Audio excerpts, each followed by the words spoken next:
Hello, I'm Anthony. Welcome to my series on being diagnosed with ADHD as an adult. I've decided to keep a record of my experiences from diagnosis onwards. There are three main reasons for this.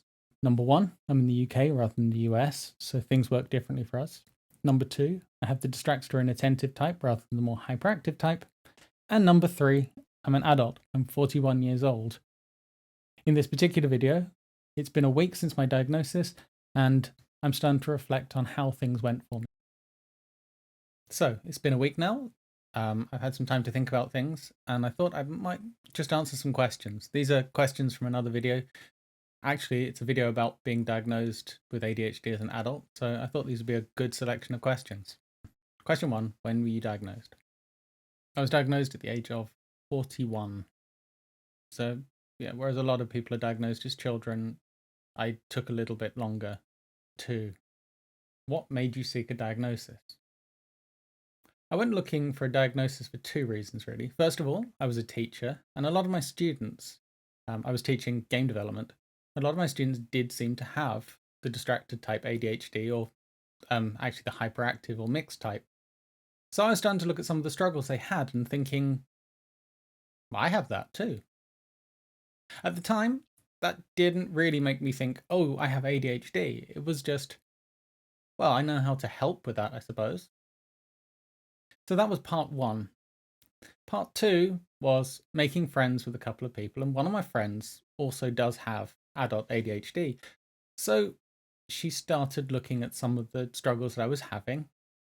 And at first, there were just little jokes about how alike we were, and slightly later on, the jokes were more about maybe you've got ADHD. And then before long, when we realized just how many of the symptoms I had, all it took was just a quiet, does that tell you something? And so I went looking. I'd never really questioned the fact that some people um, forget where their car keys are, forget what they're doing, walk into a room, walk back out again, or really struggle to get more than half a project done. Oh, projects. The sheer number of things that I've started, never quite finished. I'll have a to-do list at the beginning of the day, and I'll just go, this is all important, and get none of it done. If I tell myself I have to do 1 hour of work before I can play games, well, I won't get that hour of work done. I also won't play the games. It's not that I lack discipline. It's not that I can't say to myself, no, this is too important. I won't do the thing I want until I've done the thing I need to do. It's just, I don't do the thing. I don't do any of the things. Which I had explained to me later on is basically ADHD distracted type. I can do none of the things. I can do all of the things. I can really focus on one thing at a time. I'm great. If I can get started on something, I can keep going for hours. If I can't get started, if I can't hold my focus, well, it's not really going to go anywhere, is it? I wish I'd been diagnosed as a teenager. I wish I'd been diagnosed younger than then. There are people who are diagnosed at 12 and still think they wish they knew earlier. So to get to 41 and not know, it's a little bit sad. But I actually have hope now, I think. Question number 3. What was the process like? Well, in my case, the process wasn't actually too difficult. I've heard horror stories. I think everyone's heard horror stories. In the UK, it's not really easy to get certain diagnoses, especially with psychiatry. It's a little bit difficult. So what I did is I looked up the screening test. A friend of mine had shown me the screening test, so I looked at the screening test and I went through the questions, and I scored a little bit high on those. So I wrote down a list of all the questions in the screening test, and then I sent statements matching each of those questions to my GP, my first line doctor. So I sent all these questions and the answers saying, this is why I believe that I may have ADHD. I got a phone call back later in the day saying, you should get an assessment.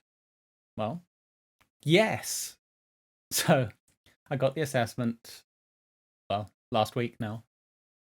I was expecting to have to wait another 7 months. They said the waiting list wouldn't open for another 7 months, but then suddenly a month ago I got an email going, we may have space. So I got snuck in very quickly.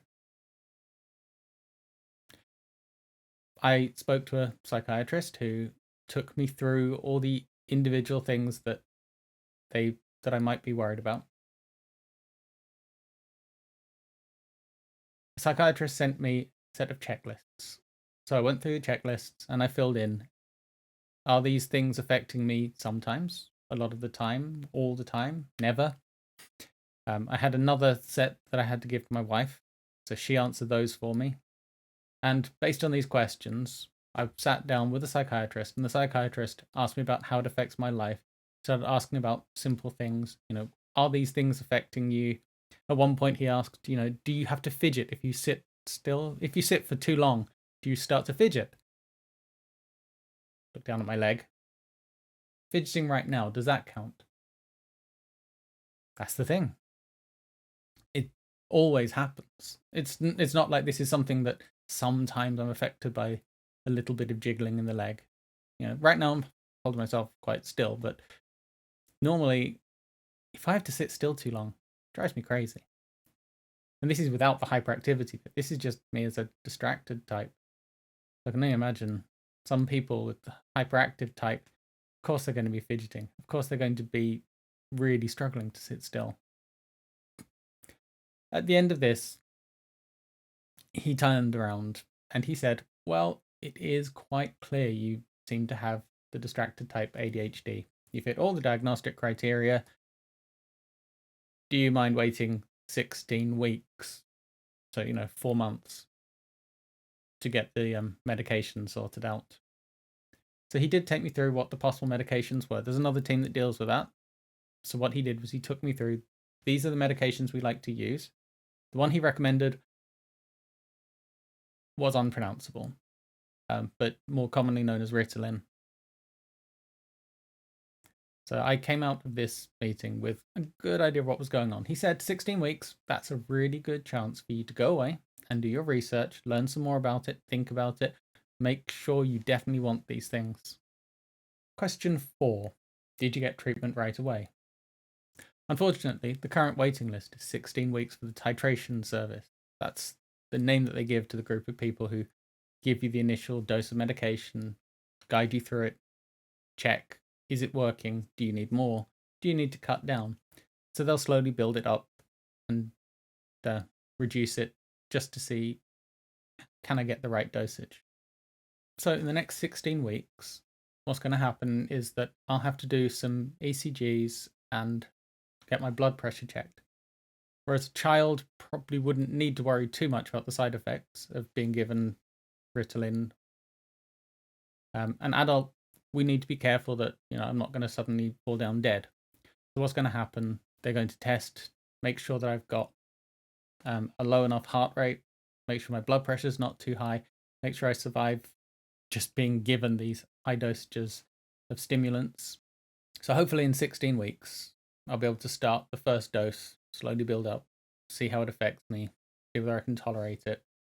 And over time, they'll get the right drugs. But yeah, right now, I think it's going to be a little while before I get treatment. Question number 5. How did you tell people? Well, at the moment, I haven't actually told very many people. I've told a couple of friends who have ADHD, actually. In fact, it seems that a number of people that I consider friends have ADHD. So I've told a few people. I've told my parents, my little sister, who is a nurse. I believe her answer was, duh. Question number 6. How do you deal with those who disagree? Well, I've been very lucky. I haven't told very many people. Those people I have told, they haven't actually disagreed. There's very little to say when I say I've got ADHD because these people just take one look at me and go, well, yeah, okay, that makes sense. Thank you for watching. I hope to have the 1 month later video up soon. At the moment, I haven't heard anything back for quite a while, so we'll have to see what comes next.